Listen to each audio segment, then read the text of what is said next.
Hello.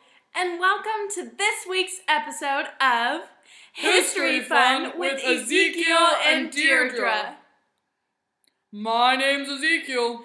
And I'm Deirdre. In today's episode, we will be looking at a time in American history that was both devastating and revolutionary. The years 1841 to 1865. Enjoy! Enjoy! In 1845, a man named John O. Sullivan introduced the term manifest destiny, which expressed the belief of many white Americans that the United States was destined to spread across the continent. When the United States annexed Texas, Mexico became very mad because it had never declared Texas's independence. The United States then sent troops to defend the border, but there was a dispute over the location of the border. Texas claimed it was the Rio Grande. Mexico said it was the Nueces River. President Polk then sent an envoy, John Slidell, on a secret mission to Mexico to try to obtain the disputed territory by negotiation, but the Mexican government refused to receive him. I see problems down the line. The Mexican government then claimed all of Texas, which resulted in a bitter war for the disputed territory between the United States and Mexico.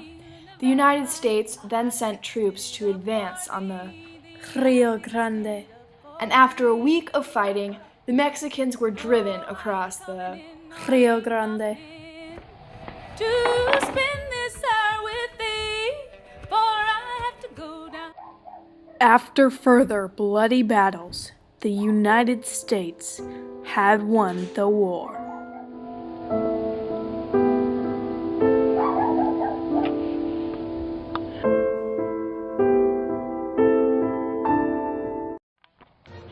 The Treaty of Guadalupe Hidalgo ended the war.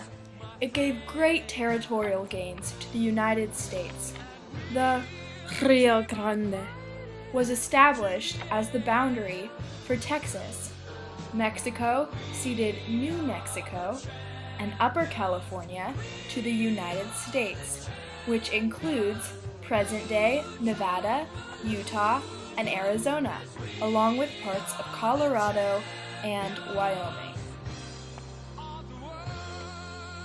Another outcome of this treaty was the Wilmot Proviso, which called for the prohibition of slavery in these newly acquired lands. Although it never became a federal law, it came to symbolize the polarizing issue of extending slavery into the territories.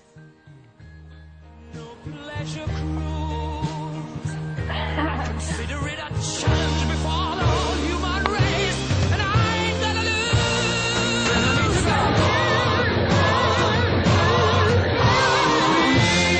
We are the champions.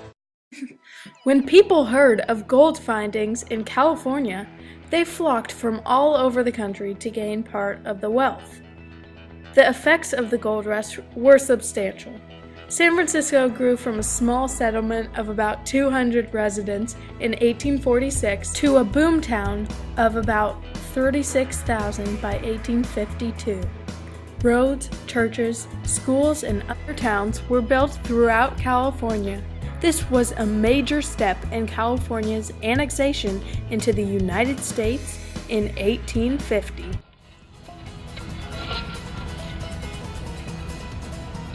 Did you find anything? Not yet, Jerry.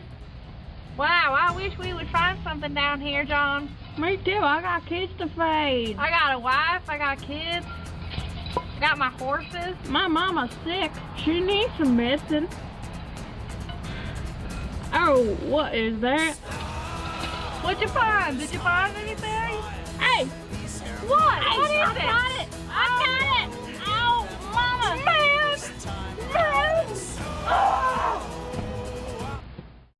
The Compromise of 1850 was created to determine which territories would be brought in as slave states and which territories would be brought in as free states.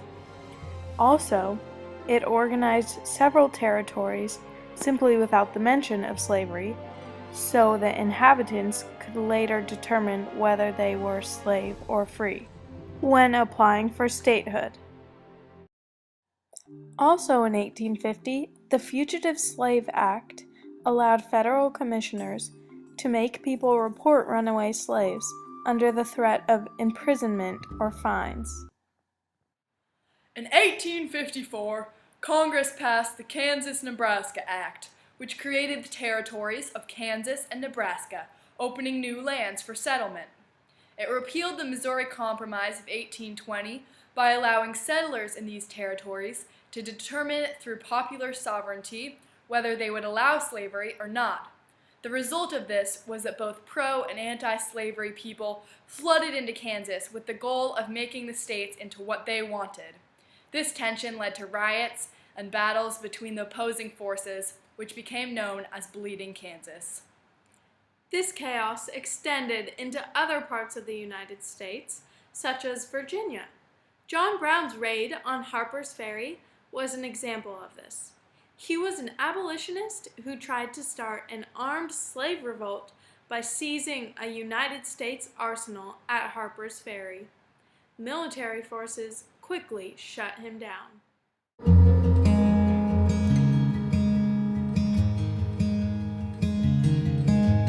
Dred Scott was an African-American slave who was taken by his master from a slave state to a free state, where he lived for a long time. His master then took him back to the slave state, where his master died. Abolitionists attempted to help Scott sue for his freedom. In March of 1857, Scott lost the decision as the Supreme Court declared no slave or descendant of a slave could be a U.S. citizen or ever had been a U.S. citizen. Therefore, Scott had no rights and could not sue in a federal court and must remain a slave. The Dred Scott decision, besides having extremely negative effects for abolitionists and slaves, widened the gap between the North and South and took the nation closer to the brink of civil war.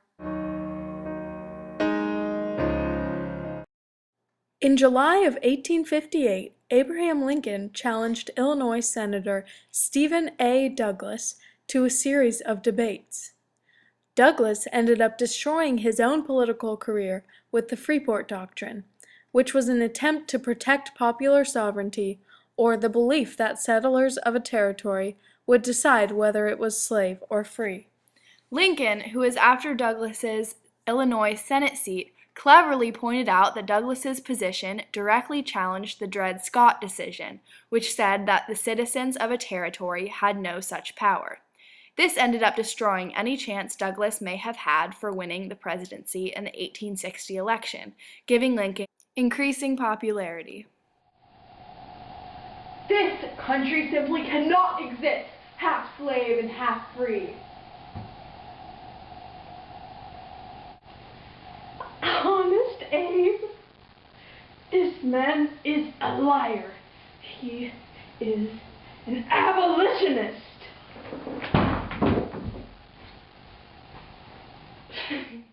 These debates went on, giving voice to the issues and concerns that divided a nation heading for civil war.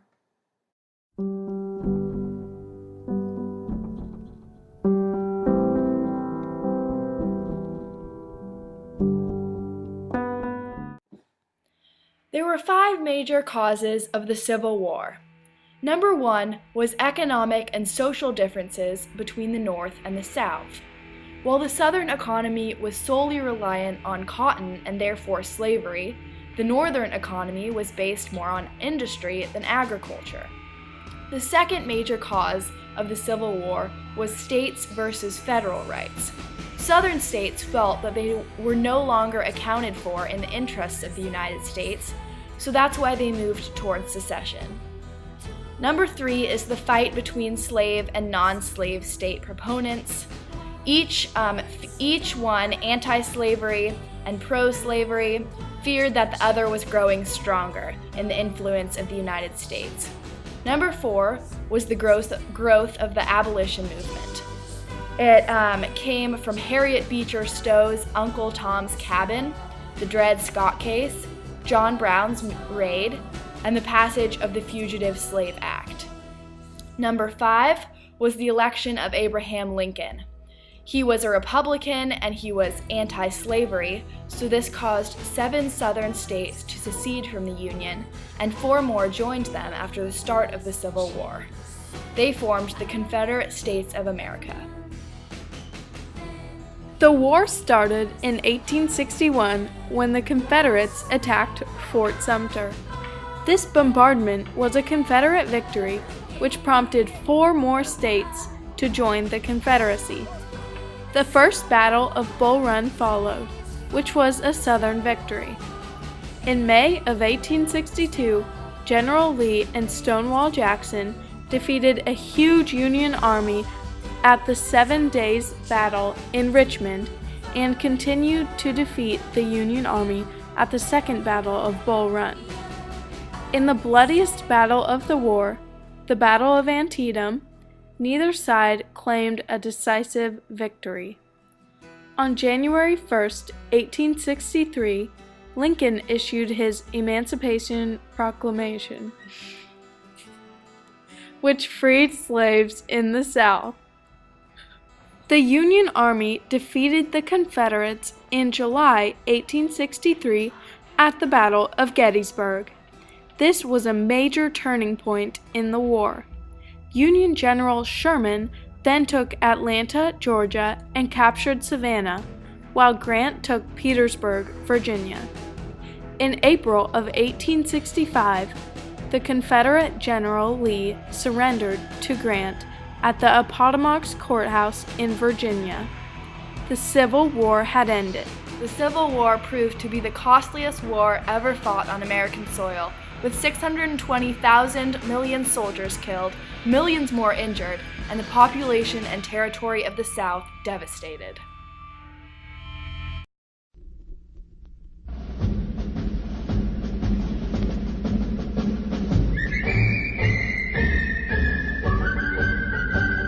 When Johnny comes marching home again, hurrah, hurrah, we'll give him a hearty welcome then, hurrah, hurrah. Oh, the men will cheer, the boys will shout, the ladies they will all turn out, and we'll all feel gay when Johnny comes marching home.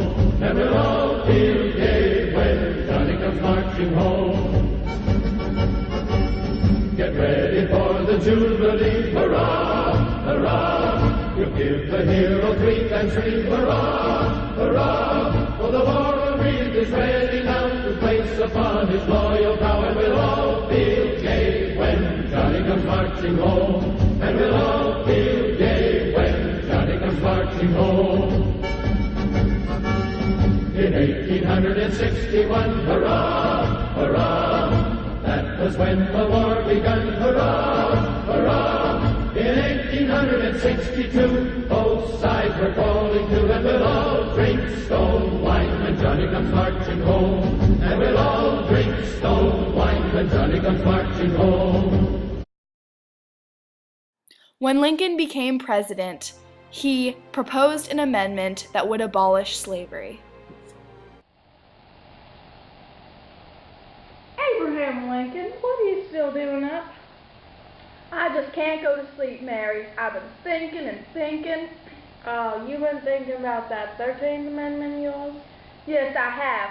I just don't know how we're going to get the 2/3 vote in the House of Representatives. Well, you listen to me. If you are the same man I married so many years ago, you're going to get those votes, honey.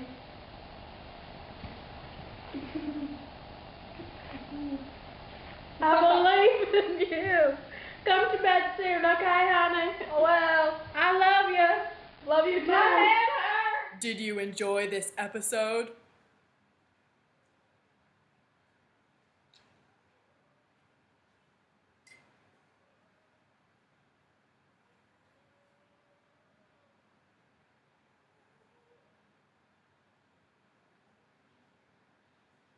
Oh, Ezekiel, they can't talk to us.